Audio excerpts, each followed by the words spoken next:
few days. So anyway, so why I am here? Because of DP. DP told that there should be some discussion on three flavor oscillations, which are very easy things, and there are people who will be you guys can go back. We can discuss. So, but what we will try basically,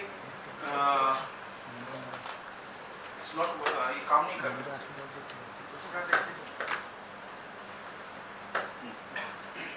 So in before we break for lunch, I will just try to say few important things about three flavor oscillation, because it's really a textbook material, and it's very simple to understand.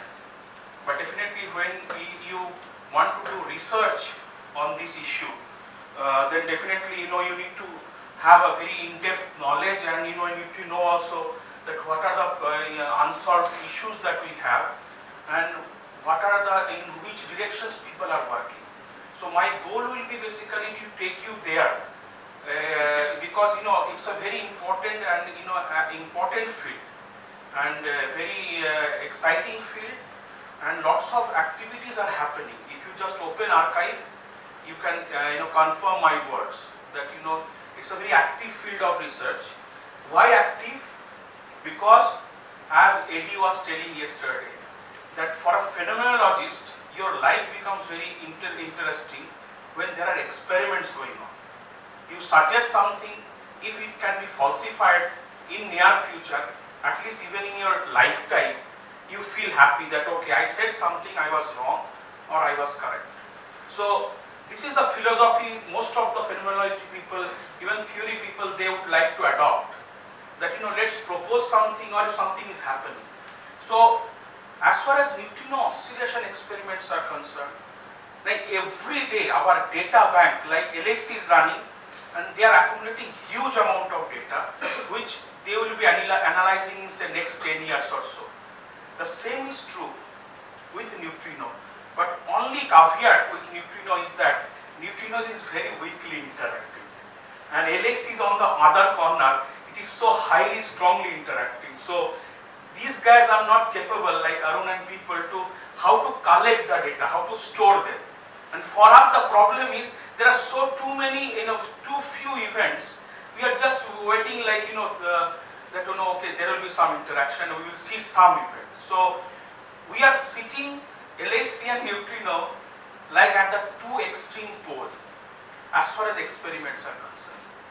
So when we are sitting at totally two different poles, our attitudes towards attacking the problem is also different. Because in one case you have just pile up, huge, and in one case you don't have anything. So your strategy to to know for unknowns will be completely different. That even if we don't discuss any physics, you can understand. Because in one case you are really probing the high powerful strong interactions, and in one case you are probing basically weak interactions. Okay, and they are at two different poles. So experiment wise, it's a major difference how you plan your experiment. So as we are talking about oscillation experiments, so DP in his talk explained quite beautifully that what are the neutrinos we have, possible sources. He explained the mechanism of oscillation, which I don't need to repeat, but just for completeness, I may be spending 5 or 10 minutes. And he explained the two flavor case very well, because to explain the solar neutrino data and atmospheric neutrino data, suppose I am only interested in solar neutrino experiments, or I am only interested in atmospheric neutrino experiments, then still, even after the discovery of θ13, your two flavor approach is okay to understand the underlying physics. But if you want to write a research paper, then that is not sufficient, because you know that there are three flavors and there are three mixing angles. It is an experimental fact. So if you write a paper in a two flavor framework, it will be rejected immediately. So you have to work in a three flavor, but you can explain your physics whenever needed going to a two-flavor approach. But when you want to write a paper in three oscillation physics, analyzing the data or for future experiment, definitely you need to work in three flavors. So that's why the importance of these three flavor oscillations come. Okay. Okay. So this is a very well-known slide that why there are three flavors, and Eddie was discussing yesterday about this missing energy information for dark matter.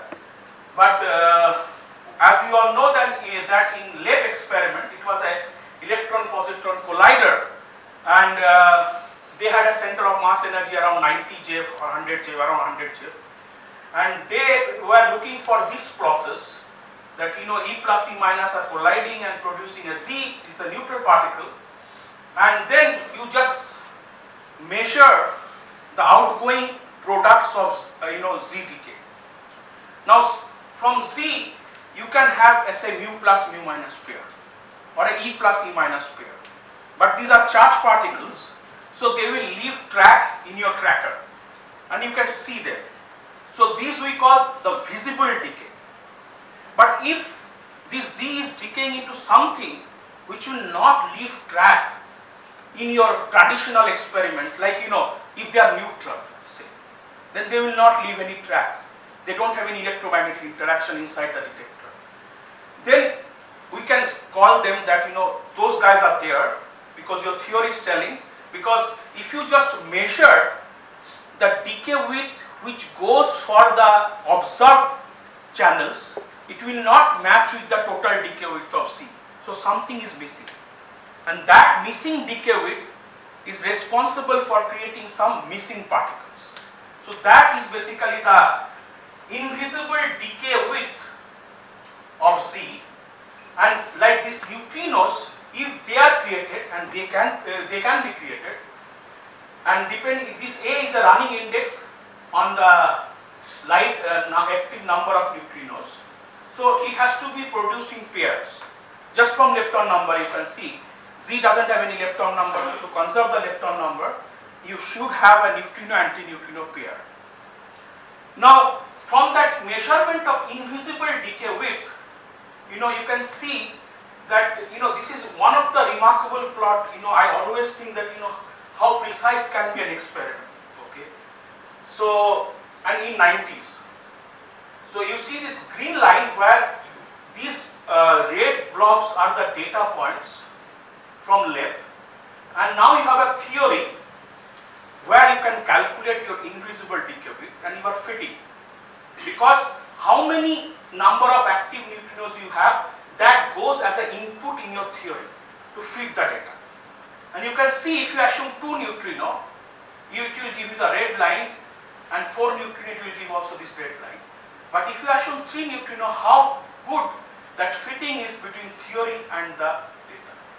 So from this experiment, which is very well known and now it has become a textbook material, that we have 3 light active flavor neutrinos, and as DP mentioned, that now from cosmology also, as far as light active neutrinos are concerned, this number is there. So fluctuation from 3 is barely possible in cosmology.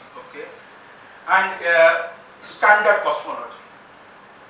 So from both cosmology and collider is hinting that there are 3 light active neutrinos. Sir, what do you mean by light active? Light means, okay, if you have like sterile neutrinos which don't take part in your traditional weak interactions, or they are interacting in a very weakly fashion compared to the standard weak interaction, then you can assume that their mass is 2 TeV, 3 TeV, or beyond your center of mass energy. So then these are heavy neutrinos. So that's why in this sense these are light. Light is the mass is around electron volt ish. So active means there's interactions. Yes. That means they can couple to W and Z. So now this is also a very standard slide, that standard model of particle physics which you guys are exposed during this school, and you know that this is nothing but a gauge theory where you combine these 3 forces like strong and color, isospin and the hypercharge. And just if you go with the color, here I wanted to mention about their quantum numbers for C, L and hypercharge in their respective colors. So the beautiful thing in standard model of particle physics is really, this is also a question maybe, that who ordered these threefold repetitions? Why not, why there should be like, when you found E, mu, tau, you also found nu, nu, tau. This is really such a remarkable theory that everything were predicted by 70s. People are just waiting to discover them. Okay, the model was so nice, and there was a nice threefold repetition, which is also to me some kind of like gift, that nature is so organized. So that's why when we see papers with very very complicated calculations, suggesting very complicated model. I have also written one model recently, but I still think that the full picture of particle physics is not that clumsy that we always think of. Okay, it is something simple. Okay, we need to extend this. There are plenty of reasons, but when we will extend this, if in next 50 years or 100 years we will be able to know the full standard model of particle physics, explaining the unsolved issues, in my personal belief is that should be also very elegant, very cute, not too much clumsy, okay, and it can be a textbook material. So, okay, let's go back to neutrinos. So you have three active neutrinos again, and these properties we have explained. There are no Dirac mass in the basic standard model of particle physics for neutrinos. So the take-home message was that neutrinos are massless in basic standard model. But then, as DP was telling you again and again, that over the past decade, like last 20 years, we had several exciting data from several world-class experiments. Okay, and they all indicated towards one thing, that if you allow these guys to travel certain distance, then they will change their flavor.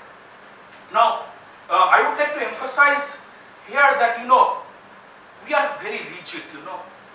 When if somebody will tell me, okay, this is this, I will take time before I accept it. So this is also true for a community.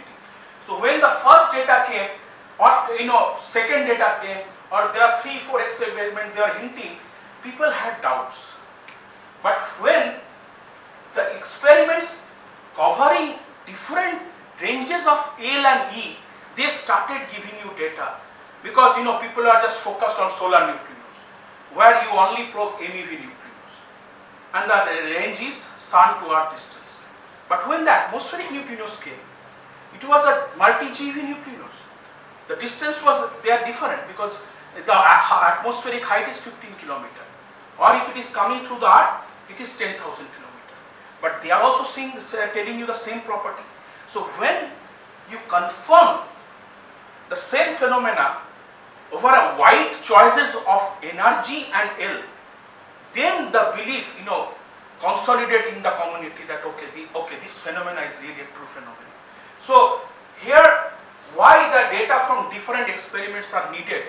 Because when you propose that these guys are traveling with certain energy and they are changing their flavor on the way, it should be true, because it's a quantum mechanical process. It should be true for any energy, any baseline, but that number can be small or large. If that is small, that probability, you have to wait. But the goal is that you should falsify this phenomena for all possible choices of energy, all possible choices of L. Okay, L. If probability is small, it's your bad luck, then you have to wait to accumulate statistics. Okay. So if this phenomena is happening, then this is the flavor change, and it demands that this neutrino should have non-degenerate mass and they should mix among each other, which DP explained already. So you can see that this model, this data is contradicting the theory predicted by the basic standard model, so extension is needed. So this slide I put because it is good to know that these are the experiments now have contributed in this whole business. I have tried to mention all experiments. I think yes, all the single experiments are there. So these are solar neutrino experiments, and these are the candidates. These are the reactor neutrino experiments, and these three fellows are running now. Double show in France. This is in China. This is in Korea. Both these experiments are running now. Interestingly, this ice cube in South Pole, which is like a kilometer cube detector, recently they have published marvelous data because they are also looking for atmospheric neutrinos. Because you have ice instead of water, and they are also looking for GeV, 100 GeV, 200 GeV, 400 GeV neutrinos, even 1 TeV atmospheric neutrinos, but the flux is less because atmospheric flux has a power law, e to the power minus 2.7. If you go to higher and higher energies, your flux is small. But since ice cube is a multi-megaton detector, you can imagine, so 1 kilometer cube, you can calculate how many water molecules are there, or how many neutrons and protons are there. So since your target is large, even if the flux is small, they can accumulate good number of events, because you know that your number of events is basically this is flux. So let me call it phi times the cross section, which can be the charge current or neutral current cross section, times the probability. So suppose you are looking for nu mu in the atmosphere and you are looking for disappearance. So this is your atmosphere and these nu mu's are created. This is your south pole. They are coming from this direction or this direction. So you are looking for survival of nu mu. So this is your probability. But my point is, at 400 to 1000 GeV, this flux is very small. But this cross section is also reasonable. But this whole factor, so this is the neutrino nucleon cross section. This is per nucleon cross section. But if number of nucleon is large, so this whole product has to be multiplied by the number of target materials, T. So for ice cube, this T is extremely large. So they have accumulated huge amount of atmospheric data, and in fact in last 1.5 years they are also contributing to measure precisely the atmospheric oscillation parameters, ice cube. Remember, the goal of the ice cube is to see very ultra high energy neutrinos, which are TeV, PeV, and we don't know the origin. But since they are also seeing the atmospheric neutrinos, and now they are contributing, this is a new piece of information. And for accelerator neutrinos, means these are man-made. You create them in your lab by this traditional process, pion decay, muon decay. Again, you see, this is very remarkable that in nature we get atmospheric neutrinos from pion and muon decay. We have just replicated the same thing in the lab to create this accelerator neutrinos. So from pion decay you create these accelerator neutrinos, and now K2K, this experiment is over. MINOS ended last year. This year even, in summer, this year's summer, they finished their data. They were calling MINOS Plus, so they finished their data. Now T2K and NOVA, these are the two experiments running.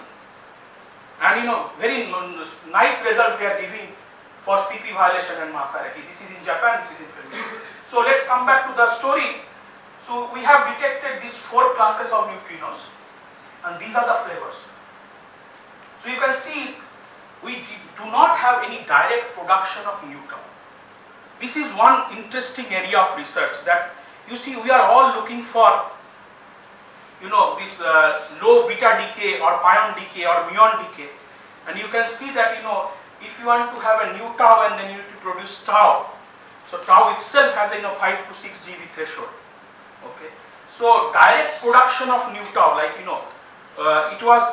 has not been basically done. So you can see nu tau is missing, but in